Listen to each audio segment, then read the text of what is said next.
the human realm, the heavenly realm, and the boundary realm. These three are the realms that exist in this world. These realms are possible because of something known as the spirit aura. These auras must circulate between the three realms to maintain balance. The black and white warriors, who connect the spirit aura, come from the boundary realm. Just then, two black and white warrior kids are fighting against a beast in a smoky appearance in the middle of the night. Suddenly, one of the kids gets caught in midair in the monster's claws as the other kid screams Zyabai. Suddenly, an alarm clock chimes and wakes up the other kid named Zyohei, who hurries to wake up Zyabai, who happens to be his sister. They both dash off in the direction of a big castle, where we meet their boss, Master Yama. He looked upset that the kids arrived late and inquired about an update on their assignments. Both reply that they haven't finished their tasks, which enrages Master Yama. He drives them from the castle and orders them to resume their duties. The ship transports the siblings to the human realm, where they witness a young child beating up several men attempting to squeeze money from him. The child's supernatural abilities eliminate the last man in his way. Zyabai and Zyohei show up immediately and realize that the kid is spirit-possessed. The ghost's strength causes the warrior youngsters to feel a little afraid as they pull their weapons out. They decide to use a different approach, which involves going on the defensive in an almost evasive manner and wearing down their adversary. They obviously try to flee and ask the ghost search team for assistance, but the spirit gets hold of them. They witness an unknown force as they discover a spirit who is now the beast they fought earlier on. The beast follows them to the rooftop as Zyabai wields her chain-like weapon and elevates into mid-air. Suddenly, the beast rises and claws Zyabai, who gets caught by Zyohei to prevent her from falling to the ground. The monster rises to attack the children, but a female warrior stops him and aids the kids in fending off the beast. With a skillful strike, the warrior hits the beast with her sword, leaving a huge lightning blast. Zyohei recognizes the warrior as the strongest black and white warrior, after which Zyabai wakes up. The spirit is ultimately defeated, and the female warrior flees before the kids notice. A strong spirit goes down on other wandering spirits escaping from a closed space. A group rushes to secure the seals and simultaneously alert the palaces in other realms. In the meantime, Master Yama reprimands Zyabai and Zyohei for failing to slay the wandering spirit. When Zhang Kui, a general, unexpectedly shows up at Master Yama's residence. He is shown to be the child's caregiver, and he even goes so far as to ask Master Yama whether they can temporarily settle in his home. Zhang predicts that the seals of Tianchai will soon breach as Yama's secretary assigns the kids another duty. The kids are back in the human world, watching a cartoonist at work. It turns out that the children are there to make the man's death appear to be an accident to transport the man's soul to the boundary world. They notice the man getting into a cab and immediately pursue him after searching for a flower pot to drop on his head. The ghosts attempt to escape the seal while this is happening beneath the water. Zyohei dresses as a homeless person and tries to hold him in place while Zyabai searches for a flower pot. When the man offers the boy money, Zyohei declines because the money won't even purchase a meal. Instead of leaving, the man gives him a sandwich and leaves. Zyabai returns to tell her brother that she couldn't find any flower pots in the office complex. On getting to the office, the man is chased away by the editor when she rejects his manga. Zyohei took control of the editor to force the man to kill himself. On the roof, the man thinks back on the past years as he sees his friend, who he had assumed was interested in him, having a romantic relationship with another man. Then we discover that Zyohei is pulling all these stunts to kill him. The children watch the man jump to death as Zyabai doubts her brother's honesty. Then Zyohei recalls the sandwich the man had given him earlier and suddenly feels guilty. To save the man, the kids then dive to the ground. He sees his editor running in his direction as he emerges unscathed, and the editor extends an offer of publication. The kid sobs when the man is saved because he just failed their mission by saving the man rather than killing him. As Zyohei recalls what transpired, he realizes that he has been abducted from his sister by a spirit monster. He discovers himself in an unknown setting. Meanwhile, Zhang chastises Zyabai for stirring up trouble. Zyabai told Zhang that they were merely attempting to assist an elderly man in fulfilling his final desire when a monster suddenly attacked them. Now that a guard has revealed that the seal could break at any moment, Zhang proceeds to give the order to send more people down there. In the meantime, Zyohei tries to devise a strategy of escape, but he is at a loss when Zayabai's apparition appears before him and inquires why he left her alone.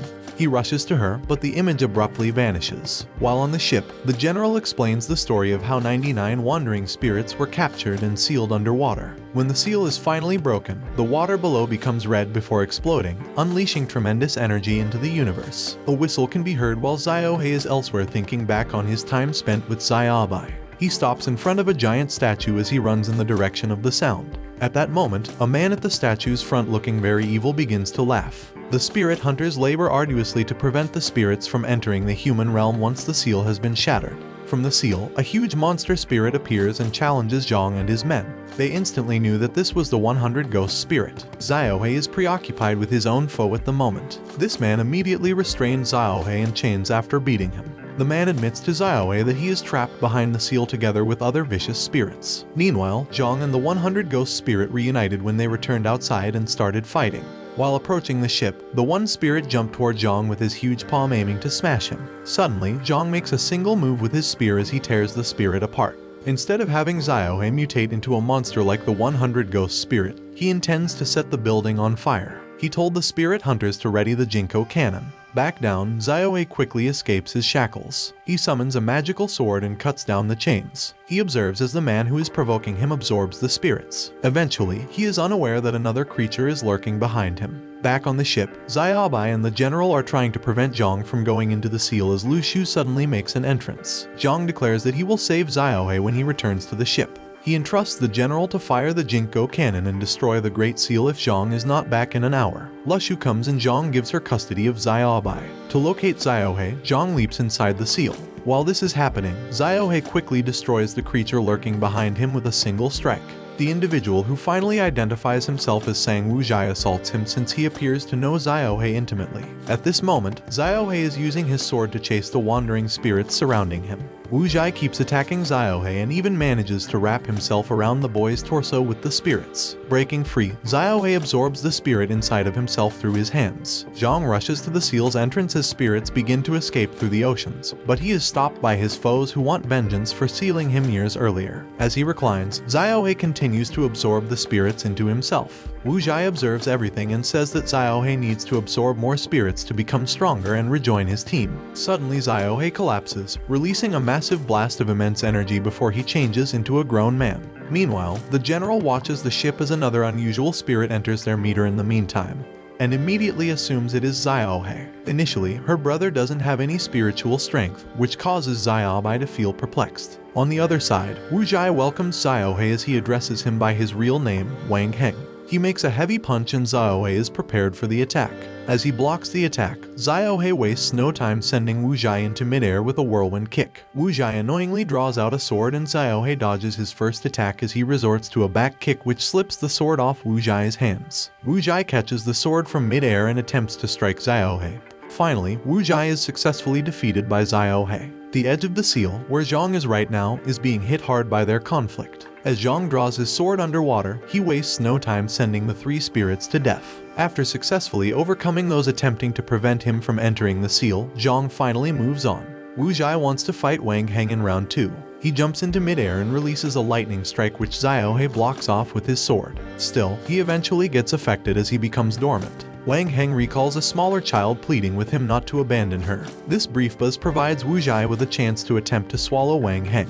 However, Wang frequently experiences memories of his childhood spent with Xiaobai. By the time he woke up, Wuzhai had swallowed him entirely. The ship's signal meters are severely damaged, making them virtually worthless since they can't track the seal.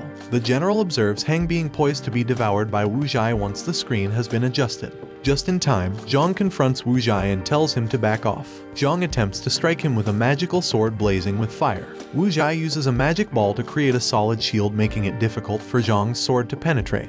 Nevertheless, Zhang keeps striking the shield, but it still remains solid even when Zhang summons enormous fire. Zhang erupts a fire attack from beneath like a volcano.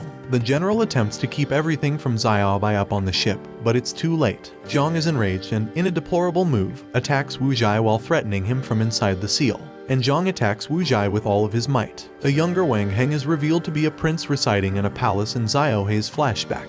One of the queen's maids approaches the monarch and informs her that there are rumors that the princess is possessed by a wandering spirit and needs to be slain. When a messenger enters and announces that the populace has gathered to dispute the princess' presence, the queen is telling Wang Heng to take care of his sister. Wang Heng the evil spirit, Xiaohe the young warrior, and the prince Wang Heng remembers were all stumbling around in Wuzhai's stomach somewhere in the night. Xiaobai discovers her brother's disappearance once she is back on board. The prince recalls his sword training in Wuzhai's gut. The prince and princess have fled the palace since it has become too violent for them to remain there. The Jinko cannon has been readied. Lushu explains to Xiaobai that Wang Heng was an evil spirit that killed numerous people. The spirit hunters were powerless to stop him. As a result, the Boundary Realm destroyed his memories and imprisoned him. Lushu deceives Xiaobai into thinking Xiaohei is not her brother. Xiaohei recalls that in the past, the prince and princess were nearly killed by someone they trusted. The fox spirit inside the princess suddenly appears and defeats the men. In a subsequent flashback,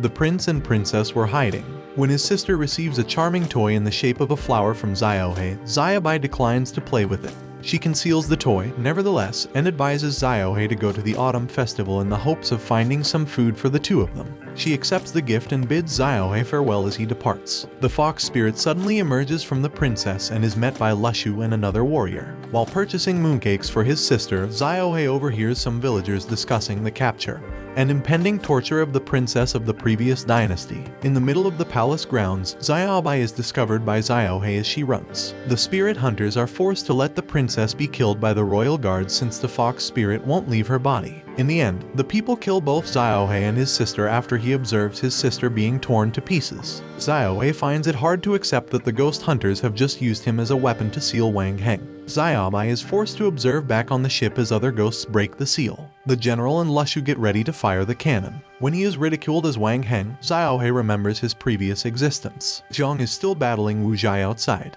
This time around, Zhang is about to finish Wu Zhai off as he strikes him with his sword. Lushu gives the general the order to launch the cannon as the seal gets wider. When Xiaobai begs Lushu to hold out just a bit longer, the spirit hunter slaps her. Lushu advises that they prioritize their safety in the human realm before waiting for Zhang and Xiaohei. To Lushu's shock, Xiaobai leaps in out of frustration. Xiaohei attempts to hit Wang Heng from inside Wu Zhai's stomach, but Wang Heng deflects every blow. While appearing to be transported to a different location, Xiaohei continues to deny that this is his final moment. Meanwhile, Zhang is successful in hurting Wu Zhai outside. He gets torn apart from the inside before he can kill him. Zhang marvels as Wu Zhai appears to be devoured by another being concealed by a smoke cloud. Until Wang Heng emerges. Kuro is actually Chad who killed many humans in the past.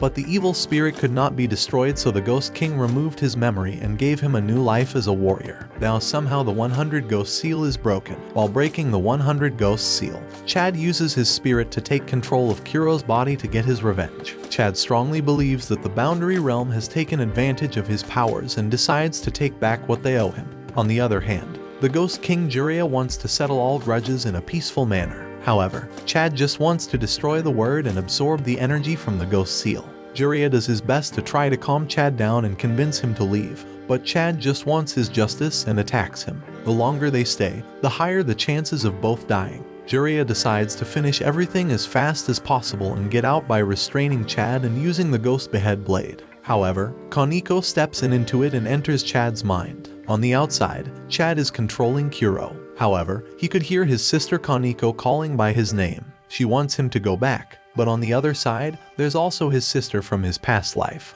who accuses him of leaving her alone. Chad, on the other hand, starts to absorb even more power from the Ghost Seal and transforms into Godzilla. Chizuru watches the monster on top of a flying ship. Jiraiya heads there and suggests using the Jinko cannon to attack the monster. However, they still have to retrieve Kaneko, who's currently inside the monster. Jiraiya requests Chizuru to distract the monster so he can go and rescue Kaneko. Chizuru tries her best to defend against the monster. However, she cannot hold it for long. On the other side, Master Mei goes to meet Master Kazutora, who's keeping an eye on Tianchai's happenings. Kazutora is planning to gather manpower and send help to Tianchai. However, Mei believes that Jiraiya's plan will fail. She suggests that it's not a bad option to sacrifice Kaneko's life in order to kill the monster and the other ghosts in the seal. Inside, Jiraiya fights the evil ghosts in his way and searches around for Kaneko. Finally, he notices that Kaneko is stuck inside the crystal on Godzilla's chest. Jiraiya rescues Kaneko and Satoru initiates the firing of the Jinko cannon, which targets the monster and causes a huge explosion. When the smoke finally settles down, the monster is seen standing still. Jiraiya decides to hand over Kaneko to Chizuru and goes back to defeat the monster. He uses a special technique he learned from Master Bai to send Godzilla to the afterlife. Kuro's body falls and he's transferred to the hospital along with Kaneko. On the other end, Saoji, the one who initiated the breakage of the Ghost Seal, is still alive, smiling like a maniac. Jiraiya informs Kazutora about the breaking of the seal which caused the escape of 100 ghosts. Kuro is kept under treatment. But Jiraiya believes that if Kuro's memory is recovered, then his relationship with Kaneko may not be maintained further. A month has passed since the incident. Jiraiya informs Kaneko about Kuro getting discharged from the hospital and tells her that they should take care of each other. She prepares lunch for him and rushes to pick him up from the hospital. But Kuro is worried about setting up a house as they have just moved out of the Ghost King mansion. Kaneko, on the other hand, is feeling uneasy because they aren't real siblings. She keeps talking to Kuro about the time they spent together, but deep inside her heart she's afraid of breaking apart from him. Meanwhile, mysterious creatures attack two warriors who have entered the human world for a mission. Kuro and Kaneko meet Jiraiya, who takes them to Osamu, who's a master blacksmith of the underworld with the ability to craft powerful weapons. Jiraiya asks Osamu to craft metal gloves for Kaneko to help her control her powers. Leaving the girl there, Jiraiya takes Kuro to talk about the incident that happened 1,000 years ago. At that time, Jiraiya was dealing with life and death every day and he didn't have time to protect Kaneko, so he decided to release Kuro, the 100th ghost, from the seal so he could take on the responsibility of protecting her. When they go back to Kaneko to explain the situation to her, she has inherited an unlimited spirit power that she can't control. If it's not sealed, then it can cause huge destruction. Kuro rushes towards the lab when he hears a sound. The spirit power seems to be rejecting the seal, but then the lab door opens and Jiraiya comes out carrying her. Meanwhile, Master Mei is informed about the disappearance of the two warriors who went to the Earth Realm. After getting her powers sealed, Kaneko goes with Kuro to complete the given task of collecting human souls. Kuro ends up killing a bunch of illegal businessmen in just minutes. When they return back to the Boundary Realm to submit souls, other warriors make fun of them as they have never completed a mission before. However, the receiver gives a bonus to Kuro and Kaneko but also tells them to be careful of other warriors who try to steal souls from others. After surviving the attack in Tianchai, Saoji has joined hands with a powerful devil named Nagito, who has gathered a team of ghosts that escaped from the seal. He sent two evil ghosts to investigate the human world. They are the ones responsible for the disappearance of black and white warriors. However, they have not brought in who Nagito is looking for. Moreover, a spy has stalked them, but one of Nagito's subordinates captures her. The spy is also one of the escaped ghosts who willingly joins Nagito's team. Nagito gives Saoji another chance and asks him to search in the Boundary Realm for the person he's looking for. Kuro and Kaneko go to the ice cream parlor to celebrate their success. There, the sister notices a spirit hunt team nearby. Suddenly, the ghost they captured rushes towards Kuro, but the team captures him in time. Suddenly, Kuro gets a hallucination in which he sees his loved ones dead and Chad accuses him of their murder. Fortunately, his sister brings him back into reality and requests him to eat dinner in a restaurant. The server at the restaurant asks them about the number of tasks he has completed. She gets shocked and impressed when he says 100. It's the highest number any warrior did in one day. His sister interrupts them and asks him to order food, but he starts having similar hallucinations once again. He excuses himself and rushes outside while his sister follows him. He sits down in a corner of the street where he meets Saoji, who attacks Kuro, but he can't defend himself well. Saoji starts mocking him, which enrages Kuro, waking up the evil spirit inside him. He kills both of his opponents, but he doesn't tell anything to his sister. She doesn't ask much either, as she already knows about his identity as an evil ghost. Nagito is informed about the failure of Saoji and sends another powerful ace to complete the mission. The spirit hunt team attacks a house to capture a wandering ghost. Unfortunately, they didn't know their target was Muzan, the 9th ranked ghost from the seal. The news of missing black and white warriors in the human realm have spread in the whole city. Kazutora believes that the reason behind this chaos is the escaped ghosts. He advises the black and white warriors to be cautious, especially those who are on duty in the human realm. Kuro and Kaneko are watching the news together. She gets worried about the situation, but her brother assures her that he will always protect her. They decide to continue their duty and go to the human realm to complete their next task. This time, they need to collect the soul of a female athlete. She is about to die in the middle of a race due to excessive drug intake. He tells her about the situation, but she doesn't take it seriously and goes to take part in the race. Kuro tells his sister that she should do the current task so she can learn about it. The race is about to start. The girl who will die just wants to get good grades and pursue higher level athletics. She wishes to have a large income so she doesn't have to rely on others. The race starts and Kuro is waiting for the right moment, but suddenly the black and white warriors who accused him of cheating capture the girl's soul. He gets angry at them for stealing the soul from them, but the other warriors don't care. They just love killing people. They attack the siblings when Kaneko calls them disgusting. The douches are ready to even kill them since many warriors are missing already. A douche puts down Kuro and is about to cut his head. His sister can't stand back anymore and prepares herself to attack. Suddenly someone's entrance interrupts them. The evil ghost Muzan.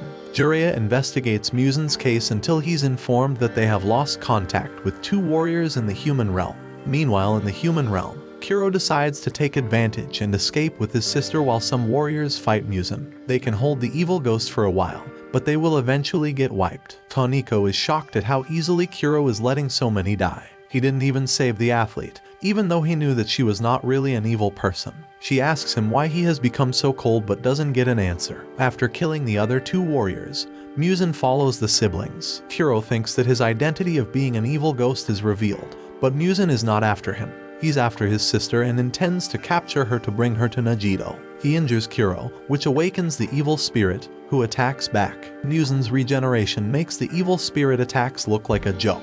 He recognizes Chad's spirit and wants to eat it to get more power. Kaneko comes on the way to sacrifice herself for her brother. Her gloves break away, releasing a huge amount of spirit force. Jiraiya gets aware of it and thinks of a way to save the warriors. When Kuro opens his eyes again, it's night already in the human realm. He looks around but can't see either Muzan or his sister. Kaneko finds herself in a strange place where she meets her parents. They tell her to get ready to go and meet Kuro in the library. She happily dresses up nicely and leaves the house. She's imagining an ideal life. When she opens her eyes again, she sees herself in another place. There's a huge pillar with a girl sitting on it who is identical to her. Suddenly, she hears Kuro's voice and comes back to reality. Her powers have caused a huge blast and she's standing in the middle of the destroyed area surrounded by glowing spirit light. Kuro tells her not to worry as Jiraiya will reach them soon, but she believes the end is near. She tells Kuro to leave her alone as her uncontrollable power, even if it costs him his life. He promised to never leave her side. Fortunately, Jiraiya reaches in time to seal her powers,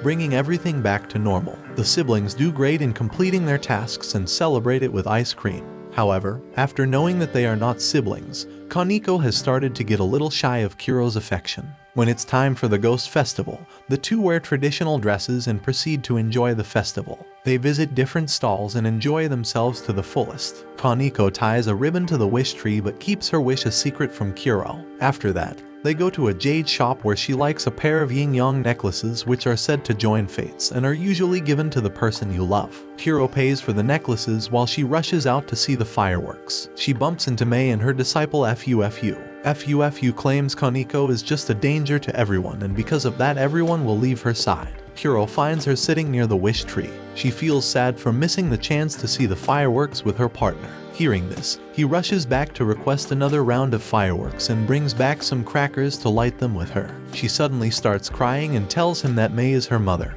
who abandoned her because of her uncontrollable powers. She believes that she can prevent others from getting hurt by her just by dying. But our pickup artist, Kuro, brings out the yin-yang necklaces and puts one on her. He tells her that their fates are intertwined and that they will stay together forever. She smiles at him and holds his hand while watching the fireworks. Meanwhile, Chizuru investigates the 2 evil ghosts who have entered the boundary realm and caused a fire in different parts of Fengdu City. She figures out that the intention of the evil ghosts is to attempt a demonic summoning, and that their next target is the mansion of the Ghost King. Saoji, who is still alive and ready to proceed with the demonic summoning. He gets caught by the fake siblings, Aka, our new couple, who beat the hell out of him. Since the West Devil can't enter the boundary realm, so he has sent the evil ghosts to form the magic matrix. If the last point is destroyed beforehand, then the matrix will not be completed and demonic summoning can be stopped. Chizuru and Satoru rush to execute their plan, but the 5 empires of ghosts have ordered them to leave this matter to the Narc. The Saoji whom Kuro had beaten was just a clone, and his other body had already completed the demon summoning, resulting in the creation of a huge gate. The devil Nagido, who was banished from hell, finally enters the boundary realm. He stops time and says, "Kaneko, I am your father." Kuro and Kaneko always thought they were siblings until the last incident. But when the ghost seal was broken, Kuro recovered his memory and found his true identity. He's one of the 100 evil ghosts that were imprisoned at Tianchai Island. The Ghost King Jiraiya had removed his memory and given Kuro the task of protecting Kaneko by being his brother and partner. Now Chad lies in Kuro's body and wakes up occasionally. On the other hand, Kaneko is Mei's daughter. She abandoned Kaneko because of her uncontrollable powers. When Tianchai's seal was broken, several ghosts managed to escape to summon the Gate of Hell. It opened the gate of hell and welcomed the notorious demon Negido, who is Kaniko's father. Many deadly demons are entering the boundary realm through the gate of hell. Negido calls it a welcoming ceremony for his daughter to join the world she belongs to. The deputy ghost King Satoru attacks the demons along with his hunting team. On the other side, Kuro changes into his Chad mode and puts a protective barrier around Kaniko. He monkeys around and manages to kill several monsters. Negido tells Kaniko that she's the princess of the western demonic world. Her father wasn't allowed to come to the boundary realm, but now with the gate, he can take her back to his kingdom. Kaniko doesn't want to go and insists on staying with her brother. However, Negido uses his powers to change her clothes and hypnotize her to make her obedient.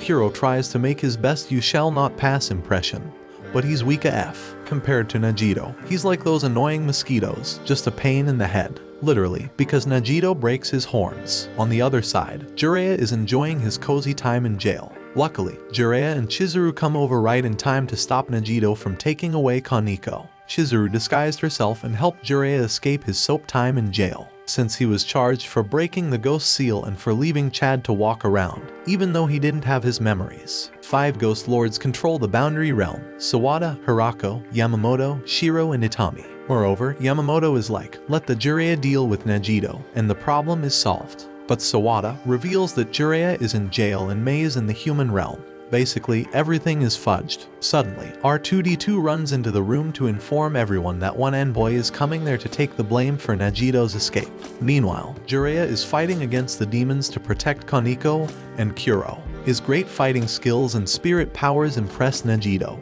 and who also admires Jiraiya's concern for his daughter. However, Negido wants a gentleman's agreement. He wants to leave with Kaniko and nobody gets hurt, get it? Suddenly an aircraft arrives with the Queen's Guard and another Marshal Rin. Clearly, the Queen's Guard hat is to avoid showing off his small-brained head because instead of beating Negido, he wants to capture Jiraiya. He clearly doesn't know his job is to actually take Negido down. Jiraiya is like, okay mate, you're too dumb to know how to perform your job. He also asks Negido if Kaniko will stay safe until the day comes. Negido gets surprised. He wants to know how much information Jiraiya got, but instead of giving an answer he just gets the F out with his daughter. Jiraiya tells Chizuru to leave with Kuro while he uses his spirit power to escape the squad. He hides in an underground subway station, but Rin finds him and asks Jiraiya to surrender, because for some reason the evil king can destroy their realm. But Jiraiya, hell no, you got to pay for allowing 2 kids to play around. However, Jiraiya doesn't want to give up so easily. He advises Rin that the boundary realm should stop wasting time investigating him, and should start worrying about doing their job right. Since there's a great disaster incoming, he decides to attack Jiraiya with his fart fighting skills. Jiraiya notices the subway start to disintegrate and just gets the F out. After getting away from Rin, Jiraiya runs into Saoji, who is interested in the big thing Jiraiya seems to know about. The Queen's Guard orders a team to surround Chizuru's hective barrier, as he believes Jiraiya will come there eventually. Meanwhile, Kuro wakes up and wants to bring Kaniko back. Chizuru tells him that he can't do it alone and he should entrust Jiraiya to bring her back. Moreover, Negido will not do any harm to Kaniko until a specific time. On the other side, Lord Yami arrives from hell to offer compensation for the destruction Negido caused. But the boundary realm has already prepared a huge invoice. Yami asks for mercy as Negido wasn't an easy criminal to keep. He also asks for the Ghost Lord's help in capturing him again. However, Yamamoto believes it's the sole responsibility of Hell to bring Negido to justice. Through Chizuru, Kuro gets to know why Negido is after Kaniko. She's the daughter of the most powerful demon Negido, and the most powerful marshal from the boundary world Mei. Kaniko has a combination of evil and spiritual powers. Just by putting her 2 hands together, she can destroy all 3 realms. Therefore, her hands are kept sealed. Kuro's Chad Ghost was in pain for not being able to protect his sister in his past life. Therefore, he will do anything to protect Kaniko since he considers her his sister. This was the reason behind Jiraiya releasing Chad the 100th ghost from the seal. Yami is worried about dealing with Negido alone and believes that it will be easier if he gets help from someone from the boundary realm. It's Yami's lucky day as the person who's driving the car is no other than Jiraiya, who's willing to help. Meanwhile, Chizuru takes Kuro to another part of her house where she has set up another barrier, creating a separate zone for training. Chizuru is actually more skillful than she looks. Once she even qualified for the title of Ghost King. But later she gave away half of her Kai spirit to Jiraiya to help him increase his strength. Chizuru tells Kuro that he needs the right skills and tools to beat Negido, and Jiraiya has prepared a secret weapon for him. It's a powerful sword called Beishu. Beishu is a sword that absorbs spiritual Kai continuously, so it's perfect for Kuro, who has Chad's unlimited Kai. Chizuru tells Kuro that having a high amount of Kai is still nothing special. He needs to control his spiritual Kai to become a stronger warrior, to become a real Super Chad. She decides to show off her spiritual control and helps him become stronger. Outside her house, the commanders successfully broke the barrier. They also find a secret passage that may lead them to the place where Chizuru is. The passage commanders followed has actually taken them to the point where they started from. However, Jiraiya has already reached Chizuru. He has also brought Yami, who will help them enter Hell. But saving Kaneko will be their own responsibility. As Jiraiya and Chizuru aren't familiar with Hell, Saoji has also joined their plan to help as a guide. Kuro doesn't trust Saoji, but he tries to convince everyone that he was forced by the evil ghosts. He desires to compensate them by doing the right thing. The Queen's Guard informs Yamamoto that Jiraiya and the others have escaped. He also wants to inquire with the Hell envoys about the Hell energy felt in Chizuru's residence. Mei has also come to meet Yamamoto. She gets angry because nobody informed her about Nagito. She leaves enraged and tells her disciple Fufu to stop following her as she has decided to take help from someone else. Kuro and the gang reach Hell. Saoji tells them that they need to cross the River of Misery to reach the Red Dragon State where Nagito's realm is located. They all get on a ship that will take them across the river. The Red Dragon State is at the deepest point of darkness in the shadow left by God's light. The location of the place keeps changing according to the position of the shadow. The Red Dragon State can't be pinpointed and is a place out of law. Mei, on the other side, goes into the White Mountains and kills 3 of the evil ghosts, including Nagito's most powerful follower. She is on a journey to meet Chiyu, the king of 100 evil ghosts who has just escaped the seal. He's also Mei's father, but he was sealed by Master Bao due to his evil deeds. Chiyu has the power to invade the whole hell. Fufu informs Yamamoto, as she doesn't want Mei to get in trouble. Yamamoto decides to stop Mei and heads out with Sawada and Hirako. Kuro and others cross the River of Misery and meet a creepy man who introduces himself as the Mountain Ranger. He tells them that reaching Nagito's castle isn't just crossing the river. They have to pass through several areas until they finally reach Nagito's castle. They need a tamed gargoyle to fly to the Orchard of Abundance. Jiraiya is surprised why the ranger has told them the whole way. But it doesn't matter to him, as the ranger is planning to kill them all and attacks with water from the River of Misery. This water can cause the wounds to ooze and also wakes up traumas from one's past. Kuro and others defend themselves from getting hit, but the ranger has moistened the air they are breathing, which makes them short of breath and reminds them of the past. Jiraiya remembers a time when he was in the human realm. He was a student of a big scholar in his childhood. The scholar believed in living a peaceful mortal life, but Jiraiya was different. He chose to work as an official to rule the country to make it a better place to live. Kuro remembers his past life where he left his sister to get food, but she got executed till Kuro returned. Chizuru was the warrior who had gotten her first task of capturing the 1,000 years old fox spirit in Kuro's sister. Jiraiya was also there at the same place waiting for the official exams, but he got rejected. The selection officer believed that Jiraiya had a demonic appearance because of his white hair and the scar on his face. For this dumb reason, his dreams were shattered. He was thrown out of the exams regardless of his skills. These past traumas make Kuro and others deeply suffer. Meanwhile, Mei has reached where Chiyu is. He is using Xiaogo as a temporary body to keep his soul until his own body can fully recover. Mei tells him that she has come here to make a deal with him. In the past, after collecting the soul, Chizuru had taken pity on Kuro and came back to see him. Suddenly, Kuro's resentment started building up and he converted into a starving ghost. This thought brought Chizuru back into the present, and she uses barriers to wake up everyone else. The mountain ranger hasn't given up yet and uses water to create several water puppets. Jiraiya uses his fire spirit to kill all the water puppets in one strike. Because, you know, fire beats water, it's scientific. However, the ranger just creates more of the puppets in mere seconds. His intention is to exhaust Jiraiya's spiritual Kai and others to defeat them. But this guy doesn't know Kuro has unlimited spiritual Kai. He takes the lead. Jiraiya aids him by giving him his fire spirit to make it easier for Kuro to defeat the water puppets. Still science bro. Kuro pierces through the ranger's chest with his sword, who disintegrates and releases a gem that converts into a gateway to the next area. Chizuru tells Jiraiya that she remembers the time they met. After getting wounded by Chad, Chizuru was found by Jiraiya in the forest. She was surprised how Jiraiya could see her, but suddenly she remembered about her partner, who actually died during the fight with the evil ghost. Jiraiya consoled her and they shared their story with each other along with motivating each other to continue on the path towards their goal. The evil ghost found them and proceeded to attack. Chizuru told Jiraiya to run away and she went to fight the ghost. The external attack on the evil ghost had no effect, so Chizuru decided to eat the sun pellet and then destroy the ghost from inside her body by sacrificing herself. However, Jiraiya snatched the pellet and ate it. He didn't want to let Chizuru end her life. Moreover, he wanted to die while helping others, which makes total sense to end his own life while rescuing the girl. After eating the pill, Jiraiya let the ghost eat him and blasted himself. Hearing this, Jiraiya wants to share something with Chizuru, but they don't have time as they need to continue their journey towards the castle. Meanwhile, Mei is transferring her spiritual Kai to her father to make his recovery faster. She is determined to provide as much Kai as needed if Chiyu fulfills what she demands. Chiyu agrees as he wants her help to destroy all three realms. Suddenly, the three lords reach there along with Fufu. Hirako asks Mei how she can collaborate in such a monstrous deed and deceive the boundary realm. Even though Mei is the daughter of the ravenous ghost and had an affair with the Demon King, the Emperor of the Boundary Realm let her go, and now she has gone against the people who were so kind to them. Yamamoto asks Mei to surrender and hand herself over to justice. However, Mei has already made up her mind and does not intend on giving up until her desire is fulfilled. Nico's mother Mei has joined hands with the King of Evil Ghosts and her father Chiyu.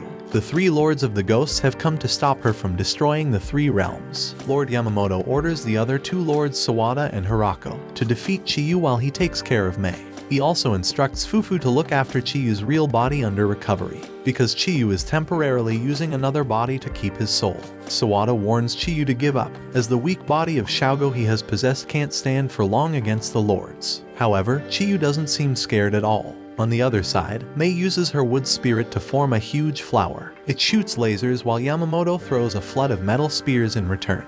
Mei seems to lose strength and backs out. Yamamoto moves to help other lords in capturing Chiyu. He makes a spear with his own spirit and pierces Chiyu. The spear powers restrain Chiyu's spiritual powers. Yamamoto is willing to bet his life on defeating the demon. He asks Sawada and Hirako to combine their spirits to form a spiritual beast to kill Chiyu. The beast holds a huge spear and proceeds to attack, but suddenly it gets interrupted by a sudden strike from the nearby mountains. Mei tricked Yamamoto into believing that she was defeated. She breaks the combined spirit formation of the lords, which eventually kills the other two. Yamamoto declares her as their sworn enemy and wants to take revenge. Before he could, Fufu uses Yamamoto's own spear to kill him. Chiyu uses the newly dead lord's soul to restore his body back. Meanwhile in Hell, the Pyramid Spirit of God has positioned himself over the darkness and tended. It happens after every 144 years, and this day is called the Day of Arrival of Demons. This is the day Jiraiya mentioned before. Kuro doesn't have much time left and he has to save Kaneko as soon as possible. Gon, one of Nejito's followers, informs his king about Kuro's gang arrival. Nejito likes their bravery and sends Gon to take care of them.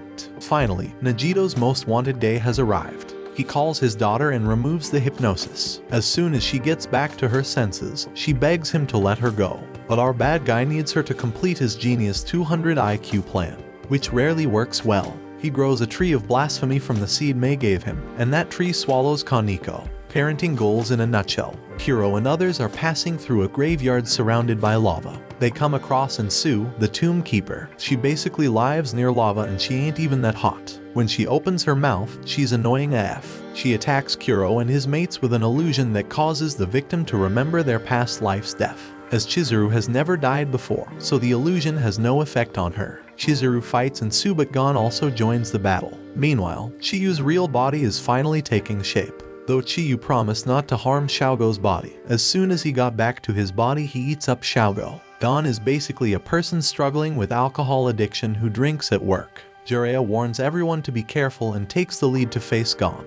They are left with very little time in which they can stop Nejito's plan. Kuro says that he doesn't care about whatever Nejito plans. He just wants to bring back Kaneko, but Nejito will never let her go as she's the key part of his plan.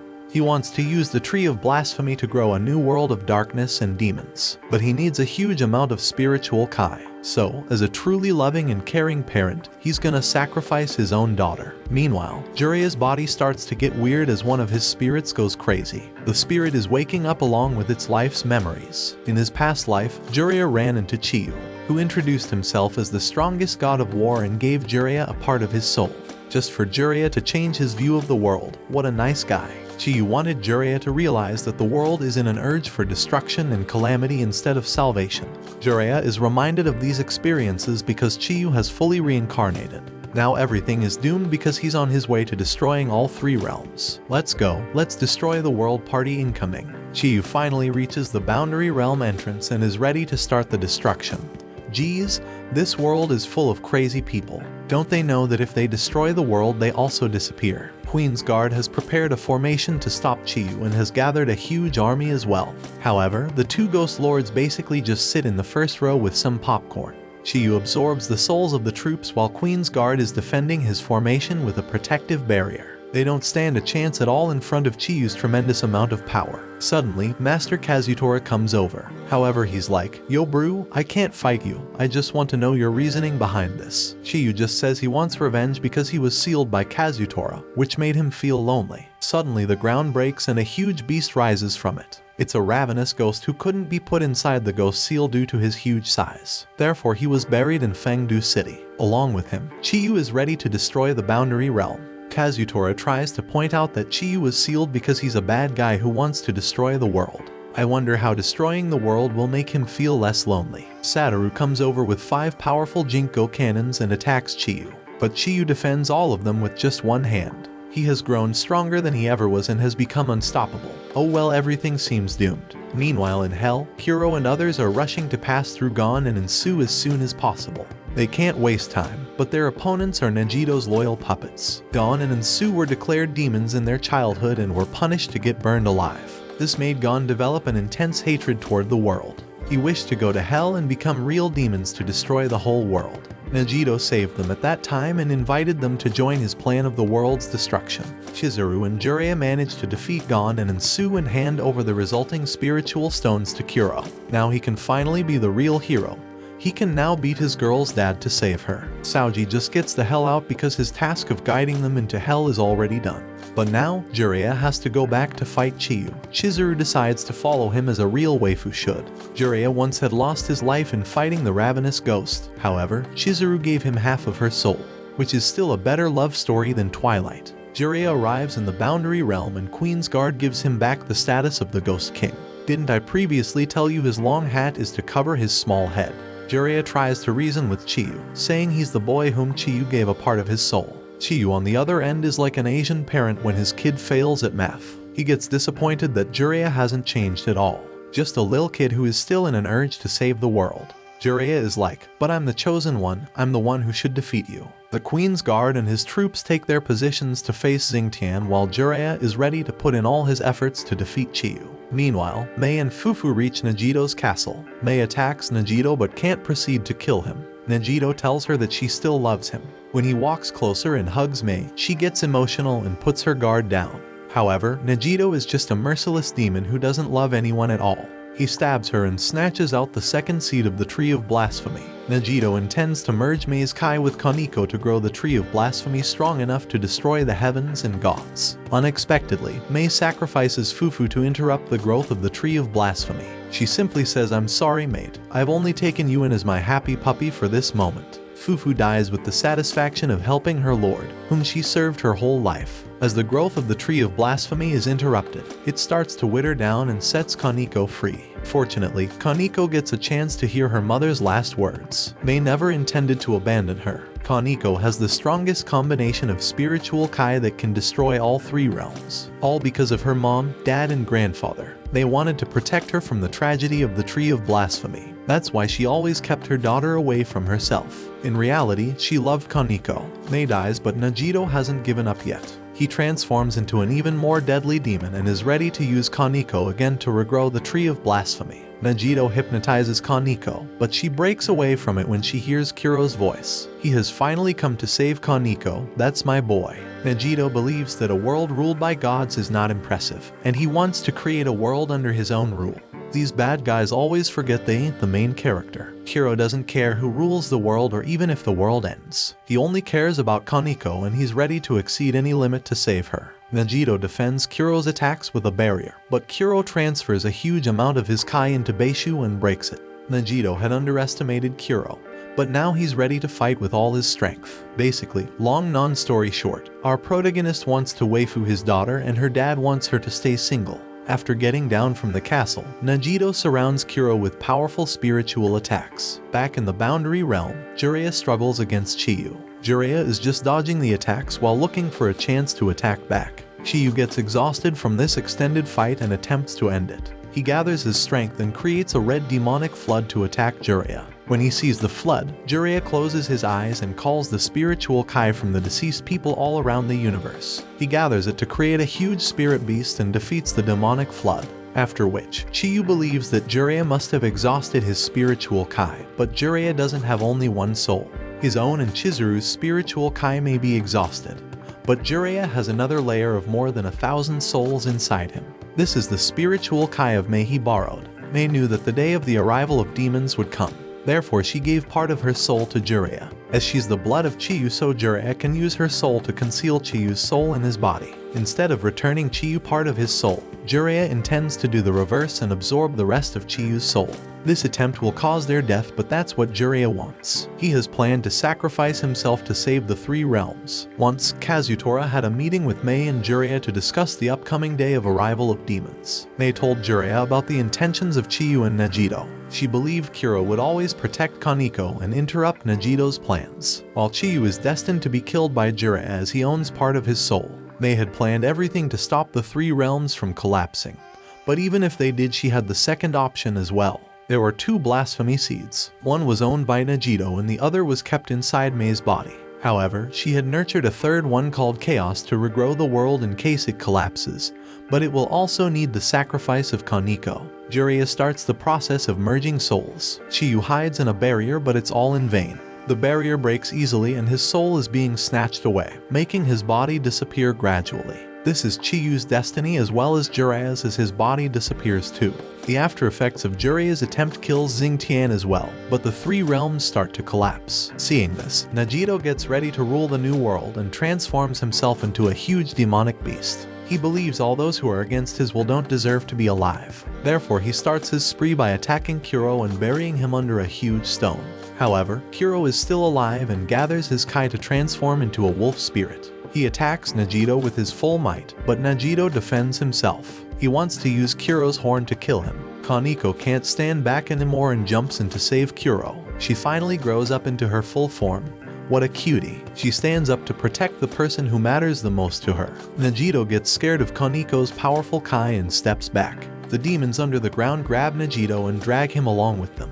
WTF really? Is this how the bad guy dies? Saoji appears to give the Chaos Seed to Kuro and tells him that they can grow the Tree of Blasphemy from it and save the three realms. However, Kuro refuses to accept it as he doesn't want Kaneko to die. But Kaneko walks forward and takes the seed. Even though she can't stay alive, she wants that world to stay in which she made so many beautiful memories with Kuro. Fortunately, Mei has modified the seed and it will set Kaneko free once it stops growing. However, it can take from 1,000 to 10,000 years. Kuro is willing to wait for that much or even more to get to live with the person he loves the most. 750 years have passed since the incident. Chizuru is living a satisfying life as the mother of Jiraiya's child. Saoji has given up his evil side to live a peaceful life as a marshal. A huge statue is built in the center of Fengdu City as a tribute to the great Ghost King Jiraiya. The newly chosen Ghost King is Kuro, who is spending his life waiting for Kaneko's return. Luckily, he can at least see Kaneko as she's resting in the crystal cage of the Tree of Blasphemy. Little does he know, the crystal is about to crack open soon. Watch this next video. See you on the next one.